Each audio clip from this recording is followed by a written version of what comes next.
سر کے پی کے میں صرف ایک کیڈٹ کالج گرلز ہے جو کہ مردان میں سر اس کو جی ایچ کیو کی طرف سے این او سی مل چکی ہے. سر آپ نے جو یہاں پہ انیشیٹو کیڈٹ کالج گرلز کا شروع کیا ہوا ہے سر وہ بھی آپ اس کو بھی سر این او سی مل چکی ہے یا وہ بھی پینڈنگ ہے؟ اچھا Sohail, thank you very much, آپ نے یہ سوال کیا. شکر الحمدللہ. ہمارا پورے کے پی کے میں سیکنڈ گرلز کیڈٹ کالج ہے، اور وہ گرلز کیڈٹ کالج کرک ہے جس کو جی ایچ کیو نے پراپرلی اپروو کیا، پراپر ایک این او سی ایشو کیا ہمیں. ہماری کمپلیٹ انہوں نے قابلیت، پرفارمنس اور اپنا ہمارے سسٹمز کو جج کیا، فیسلٹیز کو دیکھا گیا اور ان سارا کی روشنی میں ہمیں این او سی دیا گیا.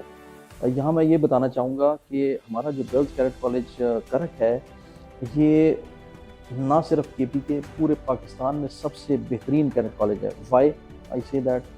بیکاز اس میں مکمل طور پہ جتنی بھی سہولیات ہیں، پاکستان کا بیسٹ اپنے آپ کو یہ اعلان کر دینا یا یہ اس کو اپنا خود سیلف پروکلیم کر لینا، یہ آسان بات نہیں ہے. مطلب ہم جو کچھ کہتے ہیں وہ وی ریئلی مین دیٹ. جو ہم نہیں کر سکتے وہ کہتے بھی نہیں. ہم بھی اوائڈ کہ ہم ایسی کوئی بات کریں کہ جو ہم نہیں کر سکتے.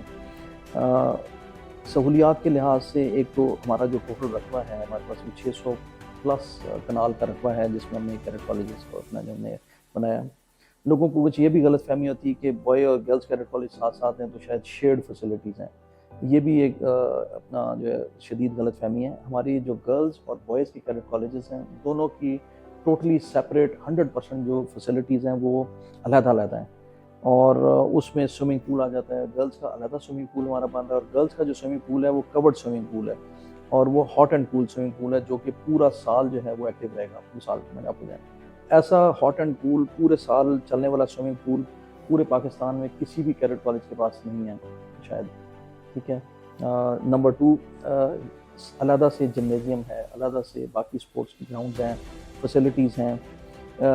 ہمارے پاس جو ایکیڈیمک بلاک ہے جس میں کلاس روم کی جو فیسلٹی ہے یا ہاسٹل بلاک ہے ہمارے بچیوں کے، اس میں تقریباً 600 سے لے کے 1000 کے درمیان ہمارے بچوں کو ایک وقت میں اکوموڈیٹ کرنے کی فیسلٹی ہے. تو اس فیسلٹی کے سائز کے لحاظ سے اگر آپ کسی بھی گرلز کیڈٹ کالج کو پاکستان میں کمپیئر کریں تو اس وقت پہ کوئی واحد کیڈٹ کالج سمیت مردان کیڈٹ کالج کے وہ اس قابل نہیں ہے کہ وہ اتنے زیادہ بچوں کو ایک وقت میں اکوموڈیٹ کر سکے. ہمارا انفراسٹرکچر آلموسٹ شکر الحمدللہ کمپلیٹ ہے. کوئی 15-20% کام رہتا ہے جو کہ اس گرمیوں کی چھٹیوں میں ہمارا 100% مکمل ہو جائے گا، اور ٹھیکیدار جو ہیں وہ باقی کام کر کے بھی نکل جائیں گے. اس وقت پہ ہم نے جو کیڈٹ کالج چل رہا ہے گرلز کا، جو گرمیوں کی چھٹیوں تک ابھی تقریباً 3 ہفتے رہ گئے ہیں، تو 3 ہفتے کے لیے ہم نے اس کو کنٹین کیا ہوا ہے تھوڑا سا پارشلی. جہاں پہ کام ہو رہا ہے، جو کام ورک ایریاز ہے وہاں پہ ہم نے اسکرینز لگا کے اس کو سیپریٹ کیا ہوا ہے. تو چھٹیوں کے بعد انشاءاللہ تعالیٰ وہ سارا کا سارا ایریا مکمل طور پہ اس میں آ جائے گا اپنا استعمال میں. اور جہاں تک بچوں کے لڑکوں کے ایکٹیویٹیز کا تعلق ہے تو ٹوٹل سیپریٹ والز ہیں جنہوں نے اس پورے دونوں کیمپسز کو سیپریٹ کیا ہوا ہے. اس سیپریشن کی وجہ سے مکمل طور پہ تمام ان کی ایکٹیویٹیز ایک دوسرے سے علیحدہ پراپر پردے میں، بیکاز ہم نے اس کلچر کی رسپیکٹ کرتے ہوئے اس علاقے کا اور دین اسلام میں جو اپنا احکامات ہیں ان دونوں چیزوں کو مد نظر رکھتے ہوئے ان کی تمام جو آپس میں اختلاط ہے اس کو ہم نے منع کیا، روکا ہوا ہے. اس کو اس طریقے سے ہم نے اپنی تمام فیسلٹیز کی ڈیزائننگ کی. کیفیٹیریا ہو گیا، کیفیٹیریا کے علاوہ باقی جو ان کی فیسلٹیز ہیں ان سب کو ہم نے علیحدہ علیحدہ رکھا ہوا ہے. سو یہ ہمارے پاس ایک ایسی خصوصیت ہے کہ جس کے ہم کلیم کر سکتے ہیں کہ یہ پاکستان کا سب سے بہترین گرلز کیڈٹ کالج ہے. اس طرح کا کوئی بھی میرا خیال ہے کہ ادارہ پاکستان میں لڑکیوں کے لیے اس طرح کا قائم نہیں کیا گیا جو اتنی مفصل سہولیات فراہم کرتا ہو. سر ابھی آپ نے یہ چیز کلیم کی کہ آپ کا college one of the best ہے. سر وہ کس اسکیل پہ رکھ کے آپ نے یہ چیز کنسیڈر کی کہ آپ کالج جو ہے as compare to other colleges one of the best? Right Sohail, good question again. چلو آدھا جواب میں آپ کو دے چکا ہوں کہ سہولیات کے لحاظ سے کوئی بھی پاکستان میں اور ادارہ ہمارا مقابلہ نہیں کر سکتا اس کا انشاءاللہ تعالیٰ. ٹھیک ہے. مطلب ان کو ٹائم لگے گا اپنی سہولیات پیدا کرنے کے لیے، کیونکہ اگر انہوں نے ہم سے آگے نکلنا ہے تو 1-2 سال یا 2-3 سال وہ ان سہولیات کو پیدا کرنے میں محنت کریں گے. اپنا انفراسٹرکچر پہ ٹائم لگے گا ان کا، کیونکہ کسی کے بعد جادو کی چھڑی یا جن تو ہے نہیں کہ وہ سلیمانی جن کے ذریعے سے ایک رات میں وہ ہمارے سے آگے سیزن برابر کر لیں. کوئی بھی نہیں کر سکتا. ٹھیک ہے. تو 2-3 سال تو کہیں نہیں جائے گا اگر کسی نے ہمارا مقابلہ کرنا ہے. نمبر 2، جو ٹیچنگ سٹاف ہے اس کے اوپر اپنا میں نے کسی قسم کا کوئی کمپرومائز نہیں کیا. ہماری جو بورڈ سے مجھے کھلی اجازت ہے، مجھے فل انیشیٹو اور پاور دی گئی ہے کہ کوئی بھی ٹیچر اگر مجھے اتنا محسوس ہوتا ہے کہ وہ پرفارمنس میں لیگ کر رہا ہے، نکما پن دکھا رہا ہے، کام چوری ہڈ حرامی کر رہا ہے، تو اس کو میں یہاں پہ 2 دن بھی برداشت نہیں کرتا. ٹھیک ہے، موقع دیا جاتا ہے، گائیڈ کیا جاتا ہے ایک دفعہ، اور اس کے بعد اگر نہیں اس میں کوئی چینج آتی. سو ہمارے پاس جو ٹیچرس کی ٹیم ہے یہ پاکستان کی میں سمجھتا ہوں کہ it is the best team, best performing team. وہ اپنی جو بیسٹ پاسبل ایبلٹیز ہوتی ہیں اس کے ساتھ یہاں پہ پرفارم کر رہے ہیں.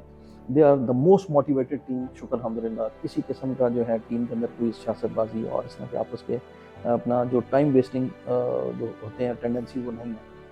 اور جو کچھ ڈائریکشنز میں دے رہا ہوں ہم نے یہ ایم کیا ہوا ہے کہ we have to be the best, to be the best in Pakistan اور the whole world. It does not require facilities. وہ ٹھیک ہے فیسلٹیز ہمارے پاس ہیں، ہم نے اس کے اوپر ہی محنت کی ہے، وہ کریٹ کی ہیں، بٹ فیسلٹیز سے زیادہ جو امپورٹنٹ چیز ہے وہ ہیومن جو ٹریننگ ہوتی ہے، ایچ آر کی ٹریننگ، ان کی گرومنگ، ان کی سب سے پہلے اکیڈیمک ہے.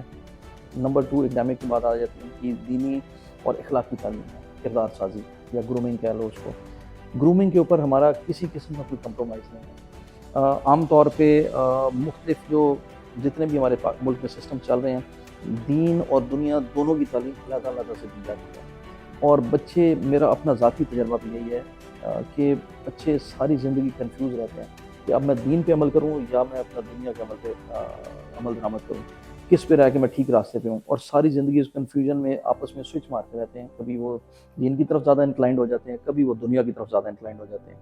ہم نے ایسا ایک سسٹم ڈیوائز کیا ہے کہ جتنے بھی معاملات ہیں دنیا کے ان کو ہم دین کے ساتھ ریلیٹ کرتے ہیں. ہمارے پاس دین جو اسلامیات کے جو ٹیچرز ہیں وہ بھی ہم نے ایم فل اور پی ایچ ڈی لیول پہ رکھے ہیں. ایک ہمارے پاس پی ایچ ڈی ٹیچر ہیں، ایک ہمارے پاس ایم فل ٹیچر ہیں، اور اس کے علاوہ تیسرے جو ہیں وہ بھی ایم فل ہیں. یس، 2 ایم فل اور 1 پی ایچ ڈی. ان کے ساتھ میری بڑی تفصیل سے ریگولر میٹنگز ہوتی ہیں ویکلی بیسس پہ، اور ہم چھوٹے چھوٹے جتنے بھی معاملات آتے ہیں ٹریننگ کے دوران، ڈسپلن میں اور سارے معاملات، ان کے اندر پریکٹیکلی اس کو ریلیٹ کرنا. کہ اگر مثال کے طور پہ 2 بچوں میں جھگڑا ہو رہا ہے، کسی وجہ سے جھگڑا ہونے لگتا ہے پیدا، تو اس کے ہاؤس ماسٹرز کو بھی یہ گائیڈنس اور گرومنگ دی گئی ہے کہ وہ جب ان کے معاملات کو سیٹل کرتے ہیں تو اس کو قرآن اور حدیث کی روشنی میں ان چیزوں کو ہائی لائٹ کرتے ہیں. مثال کے طور پہ اگر کوئی بچے کا کوئی شکایت آ جاتی ہے کہ جھگڑا ہوا اور اس نے ہاتھ اٹھانے کی کوشش کی، تو اس کو سب سے پہلا سوال یہ کیا جاتا ہے کہ کیڈٹ کالج کا ڈسپلن تو ہے، بٹ کیا اس کے علم میں یہ بات ہے کہ یہ اپنا ایک بچہ، ایک مسلمان دوسرے مسلمان پہ ہاتھ اٹھا سکتا ہے؟ اس کو وہ حدیث آپ نبی پاک صلی اللہ علیہ وسلم کی یاد کرائی جاتی ہے کہ حضور صلی اللہ علیہ وسلم کا فرمان ہے کہ وہ شخص مسلمان نہیں جس کے ہاتھ اور زبان سے دوسرا شخص محفوظ نہ ہو، دوسرا مسلمان محفوظ نہ ہو. سو یہ چیز اس کے ہر بچے کو یہ اس کا احساس دلایا جاتا ہے. شکر الحمدللہ پہلے ہی سال میں جتنا یہاں کا کلچر شرارتی اور وائلنٹ ہے، بچے اپنا مختلف کالجز اسکول میں، اور جو ہمیں بھی ملے یہاں شروع میں ود ان 1 ایئر، بلکہ لیس دین 1 ایئر، ہم نے پچھلے سال میں اس چیز کے اوپر بڑا شدت سے قابو پا لیا تھا، اور بہت ہی کمفرٹیبل ہمارا ماحول ہو گیا. بچے ہمارے جو ہیں وہ اپنا پراپر طریقے سے سمجھتے ہیں اس چیز کو اور اس کے مطابق عمل کرنے. اس کے ساتھ ساتھ قرآن پاک کا انڈرسٹینڈنگ کا مختلف جو اس کے سبجیکٹس اور تھیمز ہیں اس کے اوپر علیحدہ سے ان کو لیکچر بھی دیے جاتے ہیں، گائیڈ بھی کیا جاتا ہے، اور پریکٹیکل کی جو زندگی ہے اس میں ان چیزوں کو ریلیٹ کیا جاتا ہے کہ کیسے انہوں نے اس کو اپنا اس کا تعلق جوڑنا ہے، ریلیشن شپ اسٹیبلش کرنا ہے، اینڈ دین اس پہ عمل کیسے کرنا ہے، اپنی ذاتی زندگی میں عمل کیسے کرنا ہے. ٹھیک ہے، تو یہ ہمارا اپنا ہے. ان 2 چیزوں پہ میں سمجھتا ہوں کہ فیسلٹیز نمبر 2 ہے، اور نمبر 1 جو ہے وہ اپنا ہیومن گرومنگ ہے. ہیومن گرومنگ کے لیے اگر اچھی کوالٹی کی گرومنگ کرنی ہے کسی کی آپ نے، تو اس کے لیے سالہ سال یا انفراسٹرکچر نہیں چاہیے ہوتے. اس کے لیے اچھی ٹریننگ ٹیم چاہیے کہ جو سارے موٹیویٹڈ ہوں اور وہ ان کی اخلاقیات ذاتی طور پہ بھی ٹھیک ہو، تو پھر یہ سارا کام ممکن ہے. اور شکر الحمدللہ وہ چیز ہمارے پاس ہے کہ ہمارے پاس بوائے کیڈٹ کالج کی طرف میں بھی ایک ترین ٹیم ہے ہماری، جو کہ اعلیٰ ترین اپنا مورل اور پروفیشنل اکنامک اسٹینڈرڈس کے اوپر اپنا وہ ہے. سملرلی جو گرل سائڈ پہ ہماری فیمیل ٹیچر سٹاف ہے، ٹیچنگ سٹاف ہے، وہ بھی ساری کی ساری جو ٹیچرز ہیں وہ انتہائی اعلیٰ کردار کی مالک ہیں. نمبر 1 پروفیشنلی جو ہے they are very well qualified. M Phil ساری کی ساری زیادہ تر ٹیچرز ہیں ہماری، اور ایک پی ایچ ڈی ٹیچر ہے ہمارے پاس. تو اس لیے میں سمجھتا ہوں کہ ہمارے پاس کسی قسم کی کمی نہیں ہے. ٹھیک ہے، موٹیویشن کا جہاں تک تعلق ہے اس کی بھی ہمارے پاس کوئی کمی نہیں، because all are motivated and convince کہ جس مشن اور ایم کو ہم لے کر چل رہے ہیں اس میں وہ ہمارے ساتھ مکمل طور پہ شامل ہیں.